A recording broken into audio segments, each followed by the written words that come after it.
Hey guys, today I'm going to show you a few things that you can add to protein shakes to power them up a little bit and turn them into full-on meal replacements. So stay tuned.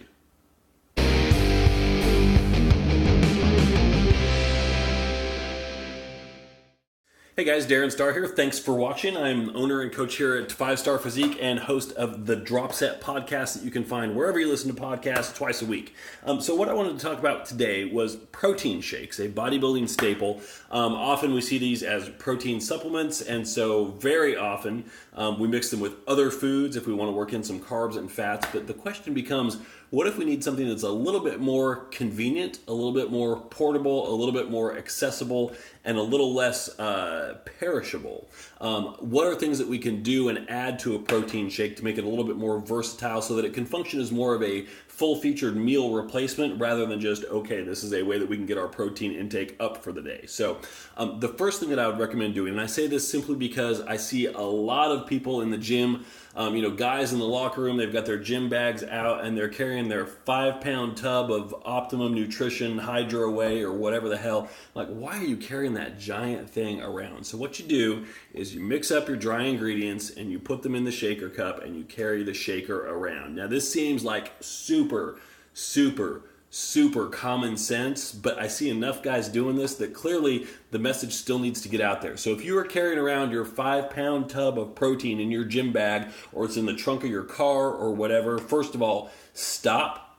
Second of all, I'm not judging you. I'm giving you a pass. If you continue doing it after watching this, I'm totally going to judge you. But if you've done it before, let's make a clean break from that. Let's move on. We'll forget about that. We won't talk about it. We'll forget it ever happened. So put it in your shaker cup.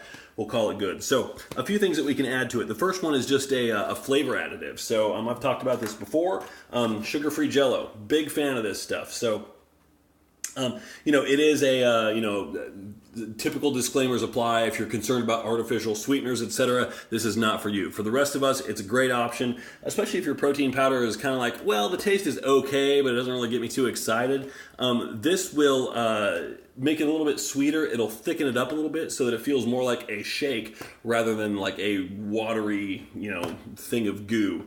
Notice also the shaker cup I use is relatively small. It's a short little stubby guy. It's not one of the big giant ones. So this is about, the markings are all worn off. This is about, oh God, I can't even read how many ounces this is, but it's about, 12 ounces or so. And if I fill this up and put a half serving of sugar-free Jell-O in there, the full serving it says is 11 grams, 6 servings per container. So I use about half that. I use about 5 grams. So this thing right here should last for about 2 weeks, realistically. You put a little bit of that in there, and I think maybe you might be able to see, you can see there's 2 different colors in here. You can see that darker color, that is a sugar-free Jell-O. So there's just a little bit of that mixed in here, but it makes a big difference. It really does. So don't overdo it. But in adding about a half a serving, you're going to add about 4 grams of carbs, so work that into your accounting.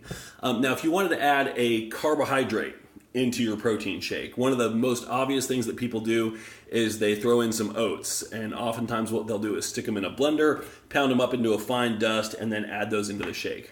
Every time in my life I have done that, it is disgusting. It is horrible. So I find it worthwhile to invest in a high-quality powdered carbohydrate, something that's got a high molecular weight, so it's very fast gastric emptying, so it's good for quick, immediate energy if you need it. Something like Karbolyn here, which again, they are not a sponsor or anything like that. It's just a product that I use. So a scoop of Karbolyn, this particular container is, 2 pounds and change. There's 20 servings in here, a serving being 50 grams of carbs. It's a pretty big size scoop. So if you pull this sucker out, your scoop is that big. It's pretty good size. So 1 scoop, 50 grams of carbs. So if you only wanted to add, 25 grams of carbs, if you wanted something a little bit more reasonable, great. That's a dry ingredient. You just add it in there. It's non-perishable. You don't have to worry about, packing along a piece of fruit or a separate container with a carb source or anything like that. Just throw it in with your dry ingredients here. Now, what if we wanted to add dietary fats? Well, one other note on carbs also is, a lot of things that people do is they'll throw in fruit, they'll make a smoothie, etc. Well, what if you don't have a blender? What if it's something that you've got to mix up on location, like you're taking this for a midday work meal, or you're taking a long day trip and you're not going to have access to that? It's got to be something that you can, it's either going to be food that you take with you and eat cold, or a shake that you can just mix up in your blender bottle. So that's where Karbolyn really shines. Otherwise, yeah, add some fruit to it. Nothing wrong with that. Same thing with fat sources. So, you could very easily add some peanut butter, almond butter to a shake. But again, what if you don't have a blender? So that is where something like MCT oil comes in, and this is medium chain triglyceride oil. Think of it as basically the liquid form of coconut oil being something that is solid at room temperature. This was liquid at room temperature. Now, if you're like me, you hear the words coconut oil and you're like, ew, gross, no. Well, this doesn't really have much of a flavor at all. It certainly doesn't taste like coconut. When you add it to a shake, you can tell it's in there, but it doesn't really taste like much of anything. So it's a good neutral additive to get some dietary fats in. As opposed to adding something like olive oil, where you're going to taste like, oh my God, this protein shake has olive oil in it. That's kind of gross. Some people I've talked to actually like that. They're weirdos. But MCT oil is a little bit more neutral. It's a really healthy fat source. It's very metabolically activating, so it's very useful for that.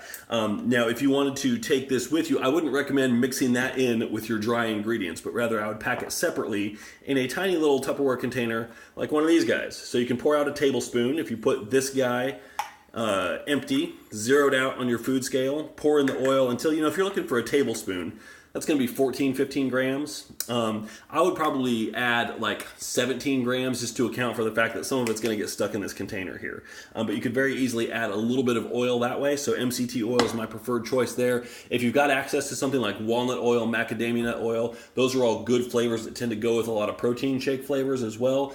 Very healthy fat sources. I would skip olive oil, but MCT oil is a good substitute. You won't find it at most grocery stores. Supplement shops will often carry it, or I order it from Amazon. So if you've got access to a blender, great. You can add a whole bunch of stuff in there. You can try and go the oat route if you wanted to try and pulverize that stuff. I tell you, it's never worked for me. Like, it always tastes like I'm drinking a dirt shake when I have oats blended up, thrown into a protein shake. They just never dissolve fully, no matter how much time I give them in the blender and how much time I let them sit in the protein shake mixture to try and get it to thicken up. It's just always disgusting.